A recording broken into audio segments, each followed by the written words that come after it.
జై శ్రీకృష్ణ.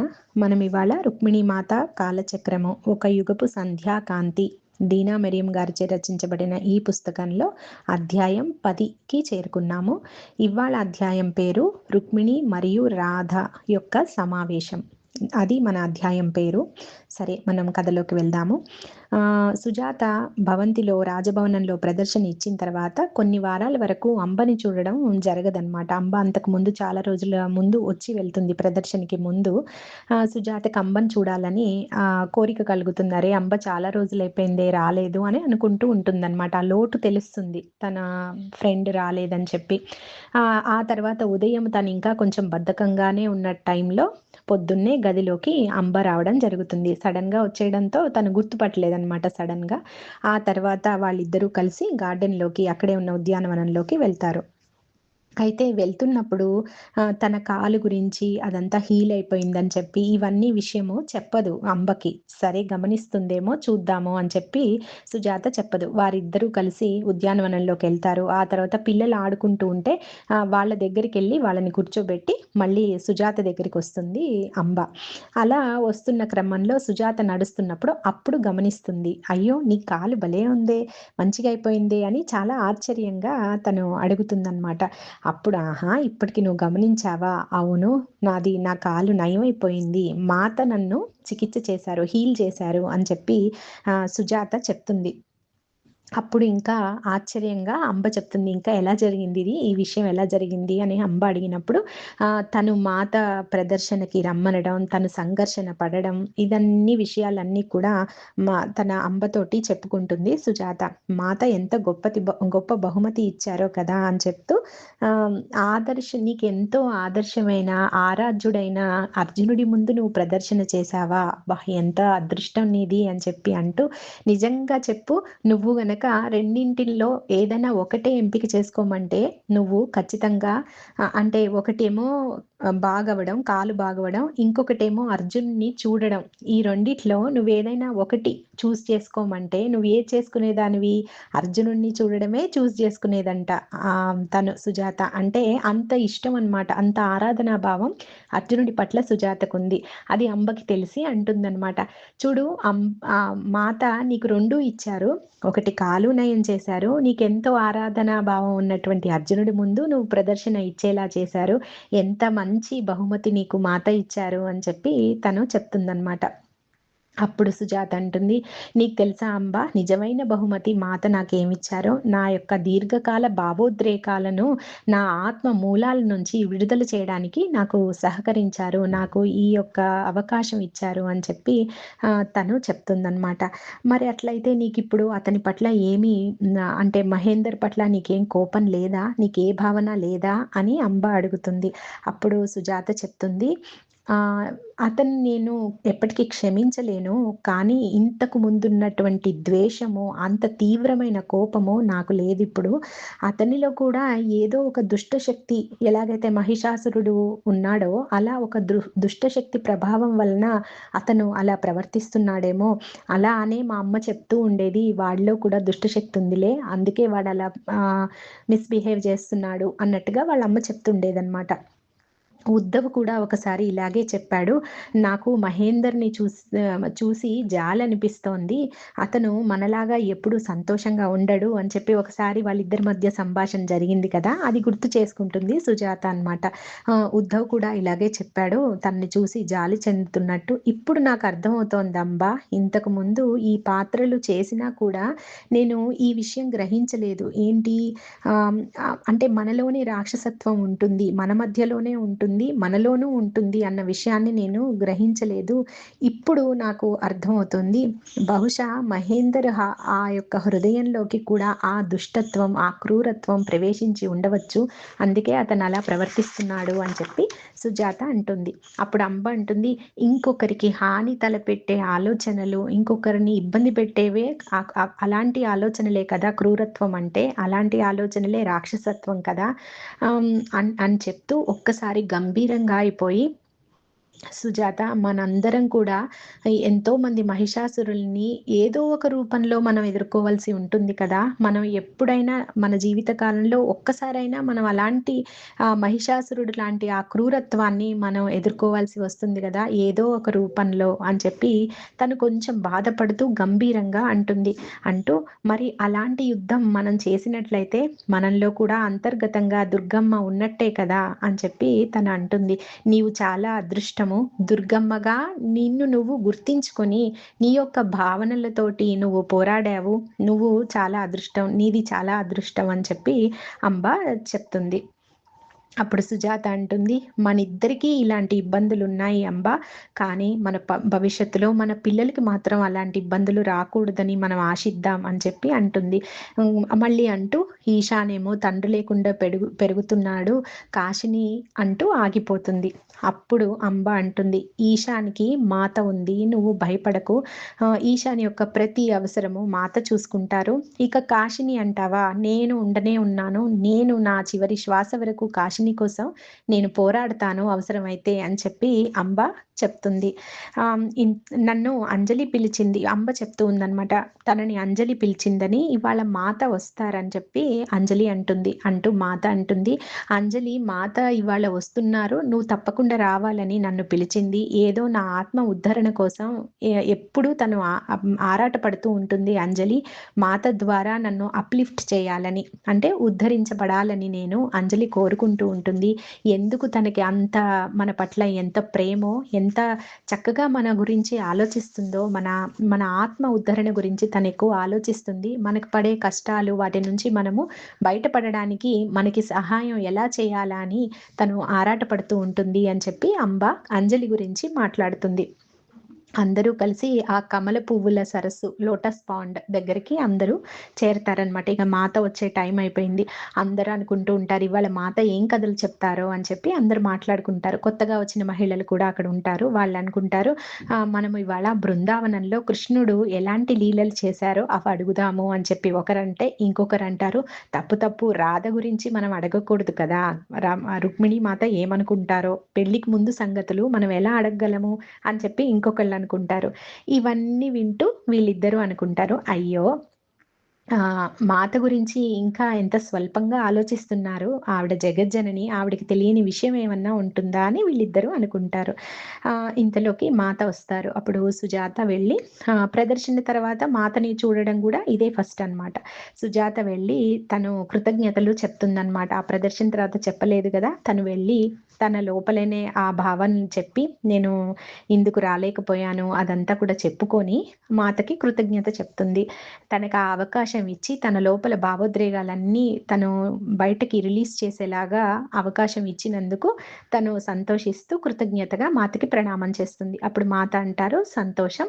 నీ లోపల ఉన్నటువంటి ఆ రాక్షసుడిని, ఆ భావాల్ని నువ్వు గుర్తించావు కదా! సంతోషం అంటుంది మాత. ఇక ఆ తర్వాత మాత మాట్లాడడం మొదలుపెడతారనమాట. అప్పుడు మాత అంటారు, చాలామందికి మీ ఈ సమూహంలో చాలామంది మహిళలకి నేను రాధని ఎలా కలుసుకున్నానో, రాధతో నా సమావేశం ఎలా జరిగేది అన్నది తెలుసుకోవాలని ఉంది కదా! అంటూ మాత ప్రశ్నిస్తారు. అప్పుడు పక్కనే ఉన్న అంజలి ఏమంటారు, ఆశ్చర్యంగా అడుగుతుంది, ఏంటి మాత మీరు కలిసారా రాధమ్మని అని చెప్పి తను అడుగుతుంది. నేనెప్పుడు వినలేదే అని అంజలి అంటారనమాట. అన్నప్పుడు మాత చెప్తారు, చాలా కథలు ఉన్నాయి. నువ్వు ఇంకా వినవలసినవి, ఇప్పటి వరకు విననివి చాలా ఉన్నాయి అని అంజలితో అంటారు. వెంటనే మాత ధ్యాన స్థితిలో నిమగ్నమవుతారు కొద్దిసేపు. నిమగ్నమైన తర్వాత ఆమె నోటి నుంచి రాధా, రాధా అని చిన్నగా అంటే గొణిగినట్టుగా ఒక 2, 3 సార్లు ఆ పదాలు వినిపిస్తాయన్నమాట. ఆ తర్వాత తన కళ్ళు విప్పుతూ మాత చెప్తారు, నాకు ఆమె చాలా బాగా తెలుసు. అంటే రాధమ్మ చాలా బాగా తెలుసు అని చెప్తూ మాత తన కథని మొదలుపెడతారు. ఎలా వాళ్ళు కలిసారు అని చెప్పి మొదలుపెడతారు. ఫస్ట్ పెళ్ళికి ముందు తను రాధమ్మని చూస్తారనమాట రుక్మిణీమాత. ఆహ్, రుక్మిణీమాత మనకి ముందే చెప్పున్నారు గదా! చిన్నప్పుడు తను ఫారెస్ట్‌లోకి పారిపోయి వెళ్ళడము, చాలా సేపు అక్కడ ఏకాంతంగా కృష్ణుడితోటి గడపడము, ఇవన్నీ వాళ్ళిద్దరూ కలిసి ఆడుకోవడము, చాలా తుంటరి పనులు చేయడము, ఇవన్నీ కూడా మనం ముందు చాప్టర్‌లలో మనము గత చాప్టర్‌లలో తెలుసుకున్నాం కదా! అలాగే ఒక రోజున ఆ తర్వాత నెమ్మదిగా వీళ్ళు ఆడుకుంటూ ఉన్న టైంలోనే నెమ్మదిగా తన యొక్క ఆత్మ లోపలి ఉన్నటువంటి ఆ గత జన్మ తాలూకా స్మృతులన్నీ వచ్చిన తర్వాత అప్పుడు తను ఇంకా ఎక్కువ సేపు ధ్యాన స్థితిలో ఉండిపోయేవారు. ఆ యొక్క అడవిలో.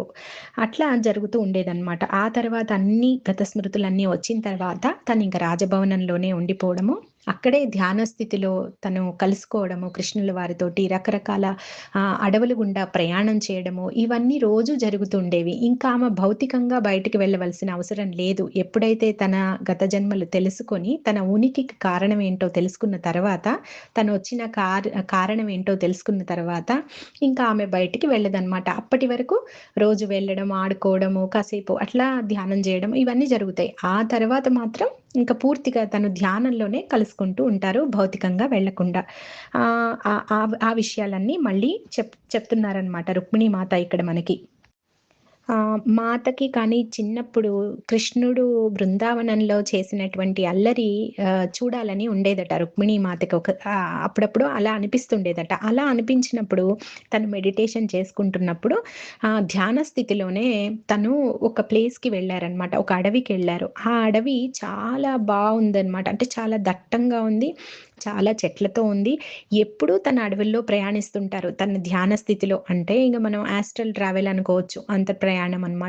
అలా తను సూక్ష్మ శరీర యానంతోటి, ఆ సూక్ష్మ శరీరంతో ఎన్నో అడవుల గుండా తను ప్రయాణించారు. కానీ ఇప్పుడు ప్రయాణిస్తున్నటువంటి ఈ అడవి చాలా కొత్తగా ఉందనమాట తనకి. తను గుర్తుపట్టలేదు. ఇలాంటి అడవి నేను ఇంతకు ముందు చూసి ఉండలేదే అనుకుంటూ ఆహ్ అలా ప్రయాణం చేస్తూ, నడుస్తూ ఉంటుందనమాట. అలా ఉన్న తర్వాత ఒక ప్లేస్‌కొచ్చేటప్పటికి ఆ అడవిలోనే ఒక దగ్గరకొచ్చేటప్పటికి కృష్ణుల వారిని చూస్తారు. కృష్ణుడితో పాటు ఒక మహిళ ఉంటారనమాట.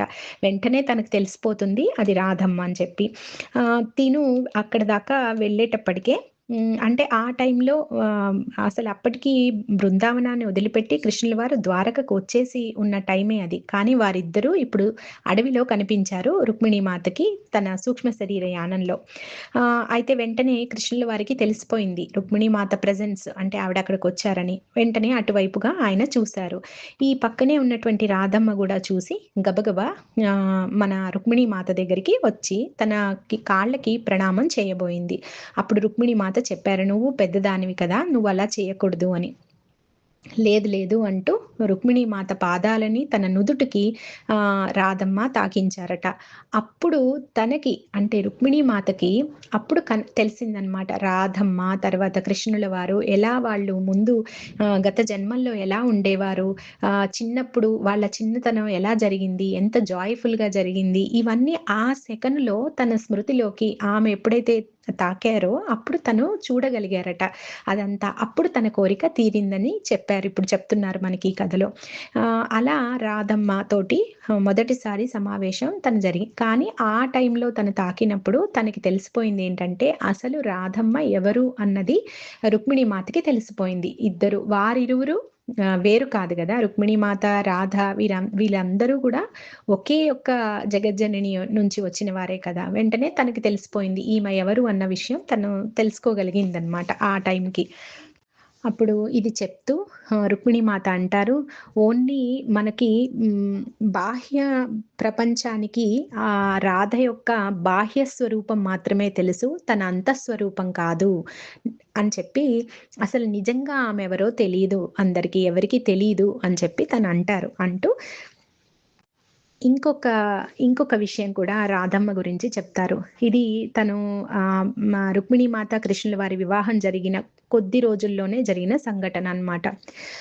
అప్పటికి రాధమ్మ కొంత కృష్ణుడి విరహంతో ఆవిడ తపించిపోతూ ఉన్నారనమాట. ఆ మాధుర్యం కావాలి అని చెప్పి, కృష్ణుల వారిని చూడాలి అని చెప్పి ఆవిడ తపన చాలా ఎక్కువగా ఆవిడ ధ్యాన స్థితిలో అక్కడ ఉన్నారు.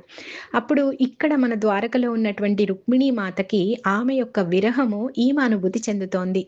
అంటే ఎలా అంటే ఎంత ఆమె ఎంత బాధపడుతోందో, కృష్ణుడు పక్కన ఉన్నా కూడా తిను అది ఫీల్ అవుతున్నారనమాట. ఎందుకంటే వాళ్ళిద్దరూ ఒకటే అని చెప్పి మనం అనుకున్నాం గదా!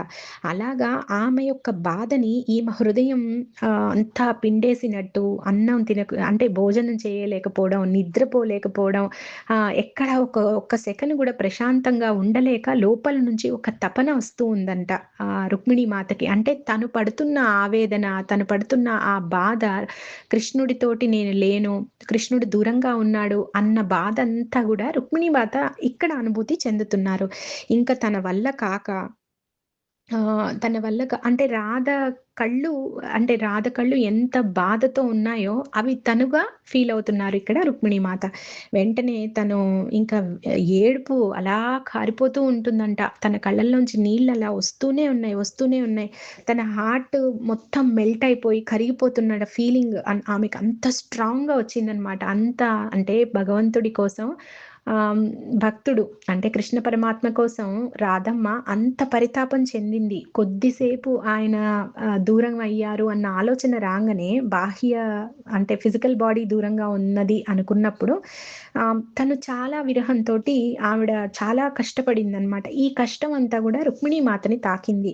అప్పుడు ఏం చేయాలో తెలియక కృష్ణుడి దగ్గరికి వెళ్ళి, ఇంక నేను రాధమ్మ పెయిన్‌ని నేను తట్టుకునే శక్తి నాకు లేదు. ఆమె బాధని తప్పించండి మీరు. ఎందుకు ఇలా మీరు నిశ్శబ్దంగా ఉన్నారు అని చెప్పి తను ఎలా కూర్చోగలిగారు ఇంత నిశ్శబ్దంగా, ఇంత జాయ్‌ఫుల్‌గా మీరెలా ఉన్నారు అని చెప్పి తను అడుగుతుంది. అడిగినప్పుడు సరే అయితే నువ్వు తీర్చాలనుకుంటే తీర్చు. నువ్వు అంటే తనకి తెలవాల్సుంది. ఏమని తెలవాల్సుంది? తెలుసుకోవాల్సుంది తను తన హృదయంలోనే కృష్ణ పరమాత్మ ఉన్నారు. ఏ దూరము వాళ్ళని విడదీయలేదు అన్న విషయం తనకి తెలియాలని చెప్పి కృష్ణ పరమాత్మ అంటారట. అప్పుడు రుక్మిణీ మాతకు అర్థమవుతుంది. ఆయన ఏం చెప్పదలుచుకున్నారు అన్నది అర్థమవుతుంది. కానీ తను ఈ బాధ పడుతున్నారు కదా! ఈ బాధ తనని తినేస్తోంది. అందుకని వెంటనే ఆయనని అభ్యర్థిస్తుంది. నేను చనిపోయేలా ఉన్నాను. నన్ను ఈ యొక్క సఫరింగ్ నుంచి నన్ను విడుదల చేయండి అని చెప్పి అప్పుడు అడుగుతుంది. అడిగితే ఆయన ఒక్క సెకను అలా చూస్తారనమాట. అంటే ఆయన ఫస్ట్ దాన్ని కేర్ చేయనట్టుగా అంటే అదంత పట్టించుకోనట్లుగా ఉంటారు. తిననుకుంటుంది ఎందుకు ఈయన ఇలా ఉన్నారు? ఎందుకు దీనిని మంచిగా తీసుకోవడం లేదు, మనసుకు తీసుకొని స్పందించడం లేదు అని చెప్పి చూస్తుంది. అప్పుడు తను లోపలికి చూసినప్పుడు, కృష్ణ పరమాత్మ కళ్ళ లోపలికి చూసినప్పుడు ఆయన ఎంత బాధపడుతున్నారు, ఆయన లోపల ఎంత వరద అంటే ఆ యొక్క బాధ వరదలాగా పొంగుకొస్తోంది అన్నది రుక్మిణీ మాత చూసి చలించిపోతుంది. అప్పుడు కృష్ణుల వారు అంటారు, "నువ్వు వెళ్ళు ఆమె దగ్గరికి" అని చెప్పి, "నువ్వు ఆమెని ఆ బాధ నుంచి విముక్తురాలిని చెయ్యి" అని చెప్పి అంటూ, "నన్ను కూడా విముక్తుడిని చెయ్యి" అంటారు రుక్మిణీ మాత. అంటే చూడండి భగవంతుడు, భక్తుడు ఇద్దరూ అదే బాధలో ఉన్నారు. అంటే భగవంతుడి కోసం భక్తుడు పడే బాధ భగవంతుడిని కూడా చలింపజేస్తోందనమాట. అలాంటి ప్రేమ రాధమ్మది పరమాత్మ పట్ల. కానీ ఎందుకు ఇలా చేసింది? మనం చూద్దాం. మాత ఏం చెప్తున్నారో చూద్దాం. అప్పుడు మాత అంటారు, "నేను తప్పకుండా దీన్ని విడుదల చేస్తాను ప్రభు. మిమ్మల్ని మరియు తనని కూడా" అని చెప్పి తను వెళ్తుంది. వెళ్ళి ధ్యానంలో కూర్చుంటుంది. ధ్యానంలో కూర్చొని రాధమ్మ దగ్గరికి వెళ్తారనమాట. అప్పటికి రాధమ్మ ఏడుస్తూ అర్ధరాత్రి పూట గది డోర్ దగ్గర కూర్చొని ఏడుస్తూ ఉంటుందనమాట. ఎంత మౌనంగా మూలుగుతూ ఆహ్, ఎంత భౌతికంగానే వేదన గురి అవుతూ ఉంటుంది. ఆ టైంలో తను వెళ్తారు. రుక్మిణీ మాత వెళ్తారు. వెళ్ళి రాధమ్మని పిలుస్తారు. "ఇంక నువ్వు ఇలా బాధపడవద్దు. ఇలా విచారించొద్దు. నీ యొక్క కన్నీటిలో నేను కొట్టుకుపోయేలాగా ఉన్నాను. నువ్వింక అంత బాధపడకు" అని చెప్పి అంటూ తన దగ్గరికి వెళ్తారు. అప్పుడు వెంటనే రాధమ్మ లేచి గబగబా రుక్మిణీ మాత దగ్గరకొచ్చి తనకి ప్రణామం చేసి, తన యొక్క నమస్కారం చేసి, తనని గట్టిగా పట్టుకొని "నేను మిమ్మల్ని బాధ పెట్టానా? నా వల్లనే మీరు బాధపడుతున్నారా?" అంటుంది అమాయకంగా. అప్పుడు రుక్మిణీ మాత అంటారు, "మరి అంతే కదా! నీ బాధ నా బాధ కాదా?" అంటారు రుక్మిణీ మాత. హ్మ్. నాకు మనిద్దరి మధ్య డిఫరెన్స్ అంటే భేదభావం లేదని తెలుసు. కాబట్టి నా యొక్క అంటే సంతోషం కూడా నీ సంతోషంగా నేను చేస్తానుండు. నేను ఎంత ఆనందాన్ని అనుభవిస్తున్నానో అది నీకు కూడా నేను ఎలా అనుభవించాలి అన్నది నేను నీకు చెప్తాను అని చెప్పి, సరే పద అని చెప్పి అప్పుడు ఇలా అన్నప్పుడు ఆమె అంటుంది ప్లీజ్ అని చెప్పి ఆమె అడుగుతుందనమాట. నేను మిమ్మల్ని అభ్యర్థిస్తున్నాను. నన్ను తన దగ్గరికి తీసుకెళ్ళండి. కృష్ణ పరమాత్మ దగ్గరికి నన్ను చేర్చండి అంటూ రుక్మిణీ మాతని చాలా ఆవేదనగా అభ్యర్థిస్తుంది రాధమ్మ. అప్పుడు తను రాధమ్మ రాధమ్మని తను కౌగిలించుకొని రుక్మిణీ మాత అంటారు, "రాధ ఎక్కడికి తీసుకెళ్ళాలి నిన్ను? ఎవరి దగ్గరికి తీసుకెళ్ళాలి? ఆయన నీలో లేరా? ఆయన ఎప్పుడైనా నిన్ను వదిలిపెట్టి ఉన్నారా? ఒక్క సెకనైనా ఉన్నారా? అసలు ఉండగలరా? ఆయనెప్పుడు నీ హృదయంలోనే నివసించారు కదా!" అని చెప్పి అంటూ తనని ఇలా పైకి అంటే తన పాద నమస్కారం చేసినప్పుడు ఇలా పైకి లేపి తన కన్నీళ్లు తుడిచి, "పద మనం మన ఈ లైట్‌లో మనము చంద్రుడి కాంతిలో నడుద్దాం" అని చెప్తూ వాళ్ళిద్దరు కలిసి గార్డెన్‌కి తీసుకెళ్తారనమాట పక్కనే ఉన్న ఉద్యానవనంలోకి. అప్పుడు రుక్మిణీ మాత చెప్తారు, "రాధా చూడు చంద్రకాంతి ఎలా అందరి మీద ప్రసరిస్తోంది. ఇది పౌర్ణమి కాకపోయినా ఆ కాంతి చూడు ఎంత బావుందో! దీని వలన మనము ఒకళ్ళని ఒకళ్ళు చూసుకోగలుగుతున్నాం కదా!" అంటూ చెప్తారనమాట.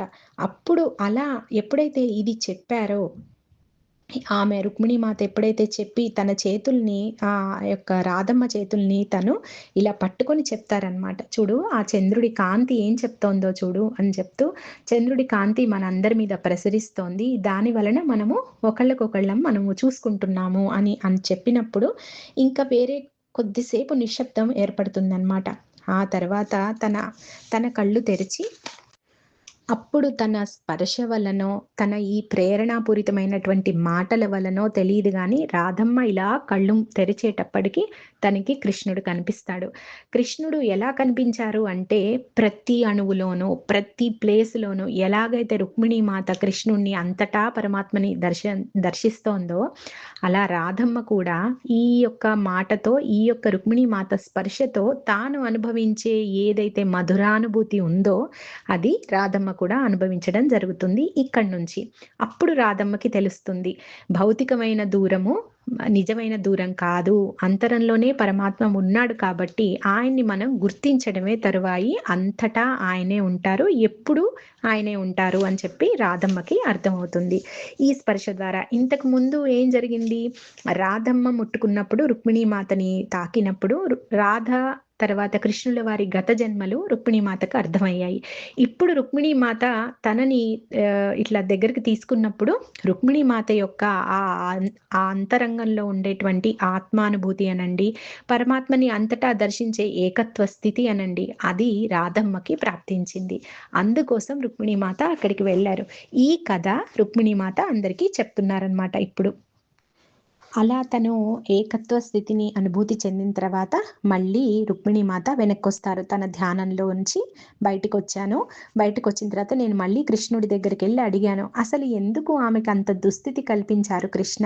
ఎందుకు ఆమెకి అంత వేదన, అంత అంత పరితాపం ఎందుకు ఇవ్వాల్సి వచ్చింది అని చెప్పి కృష్ణుల వారిని అడుగుతారు. అప్పుడు కృష్ణుడు చెప్తాడు, తను ముందు జన్మలో కూడా చాలా గొప్ప ధ్యాన స్థితిలో ఉండేవారట రాధమ్మ. ఎంతో గొప్ప స్థితిలో ఉన్న ఒక్క పిసరంత అంటే చాలా కొద్ది ఒక్క తెర అంత మాత్రం తనకి ఇంకా ఆ యొక్క ద్వైతం ఉంది. అంటే పరమాత్మ వేరు, నేను వేరు అన్న ఆ ద్వైత భావన లేశమాత్రంగా ఉంది. అది తనకు తాను పోగొట్టుకోలేకపోయారట. ఎప్పుడైతే పరమాత్మ భూమి మీద జన్మ తీసుకుంటారు అని తనకి తెలిసిందో, అంటే తన ఆలోచన, పరమాత్మ ఆలోచనలు ఒకటి కాదు. అంతా ఒకటే. ఏకత్వ స్థితి ఉంది కానీ పరిపూర్ణంగా లేదు. ఒక చిన్న మాయ తెర అడ్డుందనమాట.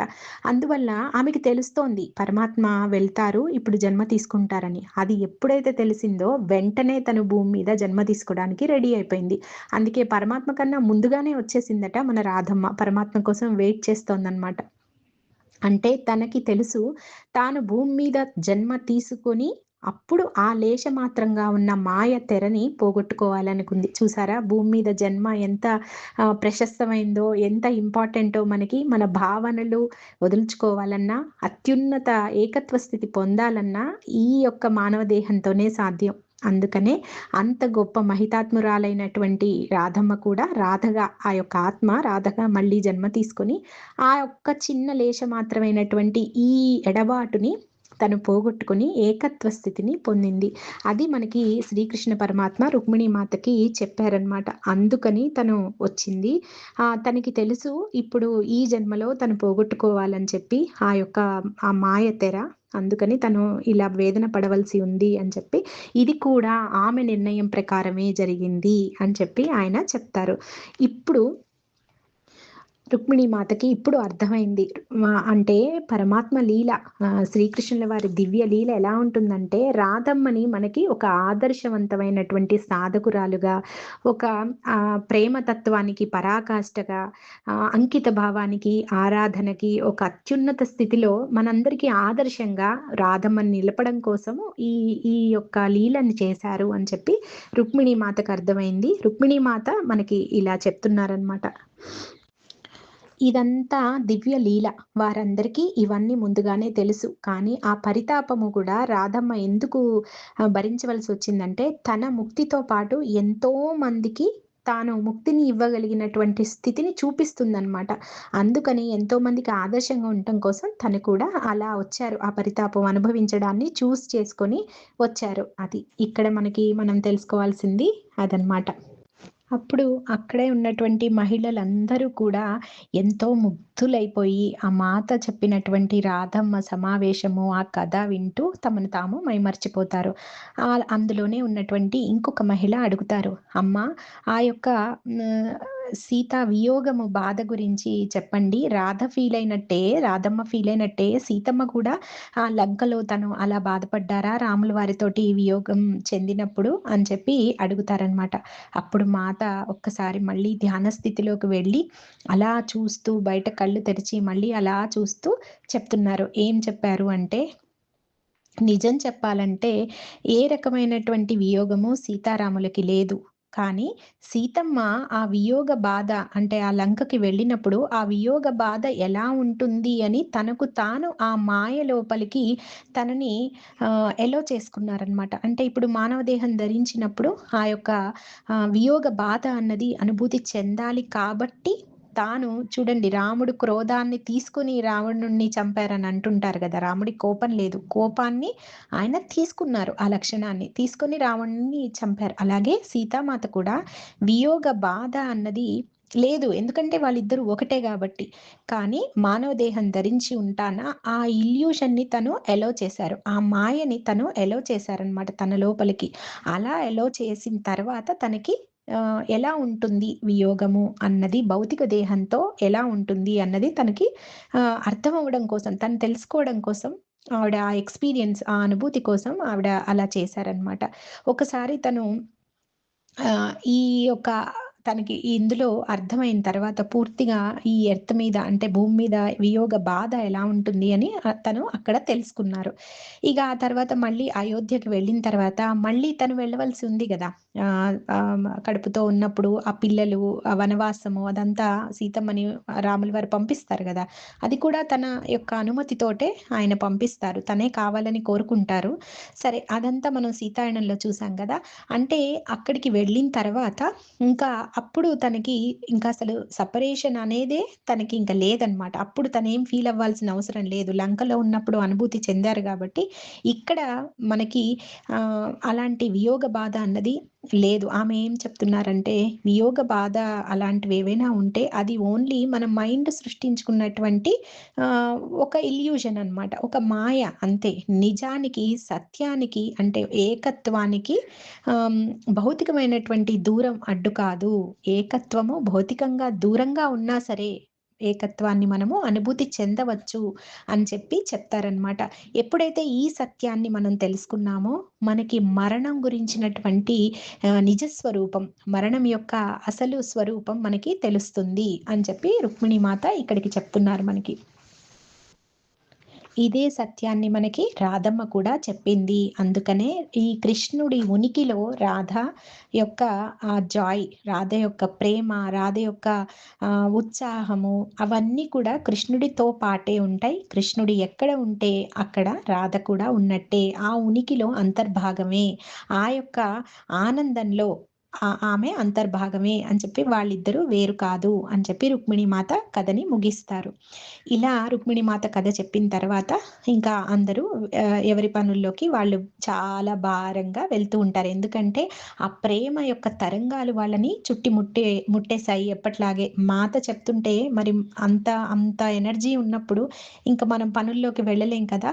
అలా వాళ్ళు కూడా అలా నెమ్మదిగా లేస్తూ ఉంటారనమాట. అప్పుడు సుజాత గమనిస్తుంది. అంబ, సుజాత ఇద్దరు కలిసి వింటూ ఉంటారు గదా! ఇదంతా. మాత లేచి వెళ్ళిపోతుంటారు. వీళ్ళిద్దరూ కూర్చొనుంటారనమాట. ఇంకా ఆ యొక్క మధురిమలో అలా వాళ్ళ లోపలికి దాన్ని ఆస్వాదిస్తూ కూర్చుంటారు. అప్పుడు సుజాత చూస్తుంది అంబ వైపు. అంబ ఒక రకమైనటువంటి ఉత్తేజంతోటి, ఒక రకమైన ఒక ఉద్రేకం అని అనలేము దాన్ని. ఒక మంచి అండర్‌స్టాండింగ్ తోటి తన మొహం వెలిగిపోతూ ఉంటుందనమాట. ఏదో సాధించినట్టు, ఏదో తనకు ఆన్సర్ దొరికినట్టుగా అలా ఉద్విగ్నతతో తన మొహం వెలుగుతూ ఉంటుంది. అప్పుడు ఇంకా తన భర్త వచ్చే సమయానికి ఇంటికి వెళ్ళిపోవాలి. కాబట్టి అలాగా ఆదుర్దాగా వెంటనే తన యొక్క సామానంతా తీసుకొని తన వైపు చూస్తుంది. చూసి అంటుంది, అంబ అంటుంది, "ఈ మాటలు ఒక్కసారి జాగ్రత్తగా పరిశీలించండి." అంబ అంటుంది, "నువ్వు చాలా అదృష్టవంతురాలివి.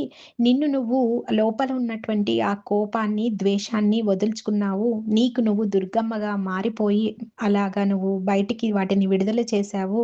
నీ యొక్క కళతో, నీ యొక్క నృత్యంతో నువ్వు దుర్గామాతగా మారి వాటన్నిటిని నువ్వు చేయగలిగావు. కానీ నేను అలా అవ్వలేను. దుర్గమ్మగా అవ్వలేను నేను. నేను రాధగా అవ్వగలను. నా ప్రేమని, నా యొక్క హృదయాన్ని, నా యొక్క మెదడుని మొత్తం నన్ను నేను ఆ యొక్క రాధగా నేను మార్చుకొని కృష్ణుడిని ప్రేమించగలను. అదొక్కటే ప్రేమతత్వంతో మాత్రమే నేను నా యొక్క భావాలు, నా లోపల ఉన్న కోపము దాన్ని వదులుచుకోవడానికి నేను రాధగా మారగలను" అంటుంది. తన భర్తని గుర్తు చేస్తూ, తన భర్త కూడా తనని హింసిస్తుంటాడు కదా! ఆ యొక్క కోపాన్ని నేనెలా పోగొట్టుకోవాలి అంటే, నేను కృష్ణుడి పట్ల నా యొక్క అణువు రాధ ఎలాగైతే తనను తాను సమర్పణ చేసుకుందో, నేను అలా ప్రేమగా ఆయనకి నన్ను సమర్పణ చేసుకుంటూ నాలో భావాలు తీసేసుకుంటాను. అంతేకాని నీలాగా నేను దుర్గగా అవ్వలేను కదా! నేను రాధగా అవుతాను అంటుంది. అప్పుడు అంజలి ఎందుకు నన్ను ఇక్కడికి పంపించిందో నాకర్థమైంది. మాత నాకు ఒక కీ ఇచ్చారు. నన్ను నేను తెలుసుకోవడానికి మాత ఒక తాళం చెవి ఇచ్చారు నాకివాళ. నేను దాన్ని ఇంకా తెలుసుకోవాలి అని చెప్పి తను సుజాతతో అలా బాధపడుతూ అంటుందనమాట. వెంటనే సుజాత తనని హగ్ చేసుకుంటుంది. హగ్ చేసుకొని సరే అలాగే మాత చెప్పే మనకి కథలన్నీ కూడా మన ఆత్మ ఉద్ధరణకే అని చెప్పి వాళ్ళిద్దరూ అనుకుంటారు. అనుకొని ఒకసారి అంబని అలా దగ్గరికి తీసుకున్నప్పుడు సుజాత గమనిస్తుంది. తన మెడ చుట్టూ ఎర్రగా కందిపోయి, ఘాట్లు పడిపోయి బహుశా వాళ్ళ భర్త కొట్టిన గుర్తులుంటాయన్నమాట. తను వెంటనే తన షాలు కప్పేసుకుంటుంది అంబ కనపడకుండా. అది అడుగుదాము అని అనుకునే లోపే, "సరే, సరే నేను వెళ్ళిపోతున్నాను. నాకు టైం అయిపోయింది" అని చెప్పి గబగబా వెళ్తుంది అంబ. వాటిని దాచేస్తూ అన్నమాట. ఇది ఇక్కడికి మన స్టోరీ అయింది. పదో చాప్టర్ అయింది. జై శ్రీకృష్ణ.